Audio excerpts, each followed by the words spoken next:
Okay, Tom, I guess we'll start there. What do you know about Jack at this point, and obviously how much of his injury just sort of throw off the entire game plan tonight?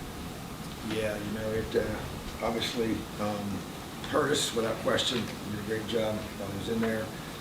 Don't know yet. We did do the x-ray right afterwards, and that came back negative. But we need to do an MRI to find out more ligament-wise what the injury is. Obviously, he's in a lot of pain right now, so but don't know yet on that. But yeah, definitely without him in there, it just wasn't quite the same. Tom, then Zach. Tom, I'm sure in all the thousands of hours you spent thinking about what the season was going to play out like, there was never a time where you thought you would need Grant Grinnell to play important minutes against Ohio State. And then, what was what was going on there with Donovan too? Was there a reason injury-wise, or would you just decide to use both of those guys? Well, so basically, Grant's taking some reps in practice, but just there was some times it felt like Donovan was a little bit rattled, and just kind of get calmed down, and just wanted to see him progress through that. So obviously he did some positive things, but so Grant obviously was a guy that can throw the ball, but yeah, that was never a thought going into the season, So but starters down, and your number 2 goes down, and now you got one scholarship quarterback left, healthy. That's Donovan. So you just gotta battle. Mix man up, So yeah, no, not necessarily at all what it was expected, for sure. Zach and Ken. I guess in some ways, and I know guys will want to sort of say they're keeping focus forward, put things behind them, but I guess is there any sort of added challenge in the expectations these guys had for themselves this year, and maybe picking them up from games like this when maybe I don't know if the right word is, the fall was a little bit further than they, because they expected so much more of themselves, I guess. I think that's fair. I think that's a realistic challenge without question. But I also feel like that, just by the way the guys, you just listen to them talk to each other on the sidelines at halftime. It's just, we don't have a choice. It's not anywhere close to where any of us thought it was going to be. But at the same time, I'm proud of our guys for staying together, and I think that's what they're going to continue to do. Yeah, I think the challenges are there for sure, and but you know what?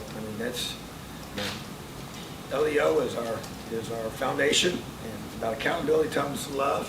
When things are going your way, and when things are not. And right now, the injuries continue to mount, and the disappointments have continued, and so you got to be able to fall back on who you are and what you are made of internally. And so that accountability, that toughness is paramount at this point. So that isn't going to change. And it's as tough as tonight was, it's one that we just have to put in the trash and press on. It's a pretty special football team that we just played tonight offensively. I've been here for several years, and it's with that quarterback playing the way he is right now, it's impressive. So they've got a lot of talent, without question, and you saw a lot of it tonight. Kevin and Jim. Yeah, Tom, I was going to ask about, just not having Taiwan and reach for the second straight game. How much did that compromise the pass defense a little bit? And also, did you expect a little more defensively, given how the defense had played and kept you guys in the game? Yeah, I expected us to play better. I did. I was concerned. To say that not having Reese and Taiwan, I would say it makes a major difference in our defense, especially against those receivers. And it really modified the way we felt like we had to play, kind of knowing them. We knew we weren't going to have Reese at all after late in the week, and then we were hoping to have Taiwan more, but that did not end up not being the case. So they are progressing. Hopefully next week they'll be able to both be able to go, but without a doubt that has a major impact on what you do schematically against these guys.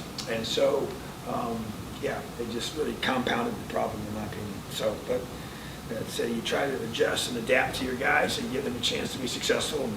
But it really came down to not getting pressure on him. That's really what kind of caused, I think, the biggest issues. And you try to do different types of ways of creating that.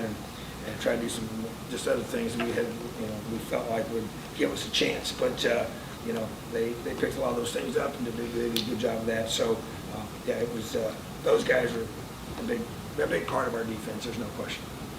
Jim, then Peegs. Tom, I know that not having an offense that's in flow affects this as well, but you ended up rushing just for 1.3 yards a night versus their 5.8. And then on a per play basis, it was almost 8 yards per play that they were giving up. But did you see anything that was, obviously they're a better team, as you said, they were very good, but anything they were doing special to really gash like that? Yeah, I mean, I just, to me, the biggest problem, I think, was, I was most disappointed in our tackling in the first half. To me, that was really what I didn't expect at all in our run defense. I do get it, when you do some things, with vision, you're trying to create and not give up the explosive plays in the pass game.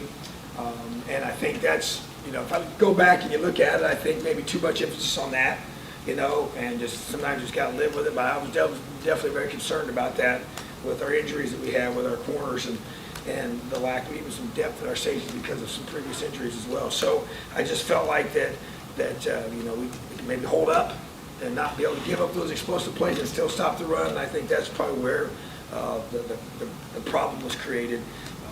And then you just pretty much, we weren't good enough against the run. Because if you can't stop the run, then you just kind of really makes it hard.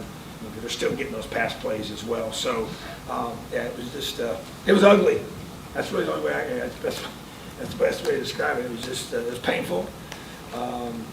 Especially that second quarter window was just not good, but yeah, I think, like I said, when you start to play keep things in front of your approach, to me, we just got to be more aggressive and appreciate that. If they throw it over your head, they throw it over your head, so be it. Peegs, and we'll wrap with Mike. Donovan only had 6 pass attempts. Is he just not quite ready for you to? Yeah, I think there's definitely some concern of him just being ready for that. I mean, it's got to grow for sure. It's got to expand without a doubt. But I think just not wanting to put him in a bad spot, to get back there and have to make some complex reads. I think that was kind of the thought process. And so you kind of have a plan going in, to be able to allow him to really focus on those small things, throughout the week. And then when Jack goes out so early, it really kind of put us in a position that we really didn't want to be in. And that's what, once again, kind of goes back to why we played Grant more. And just because, you have a guy like Donovan who just has not been here last spring, not here, just some of the things that we did during fall camp and working as just doesn't have enough reps, to be honest with you. And I think that's a part of it that we got to obviously address. When you've tried to get that, we tried to focus on some certain things he could do from a run pass read perspective and RPO options. And so that was kind of a little bit of a way to protect him in some ways, with those complex drop back reads. And so obviously Grant's been here quite a bit longer and knows him way better. So that was the reason why we used him in those situations. So, but obviously he's going to have to, based on what happens with Jack, we'll have to come up with a expanded plan for him without question. Mike, last one. Yeah, Coach, I noticed a lot of the starters on defense were still out there well into the fourth quarter. Was that, a decision by you or the players? They didn't want to come out. Yeah, that was predominantly. And still, at the same time, we've got a lot of positions. We don't have a lot more guys left, in some of those spots. And so, but they didn't want to come out. Even I was having a little bit of a discussion with one of them about I wanted to take him out. He didn't want to come out, So, and again, I respect that. I appreciate that. But that was probably the biggest reason. All right, thanks, Tom. Awesome. Have a great night, Elio.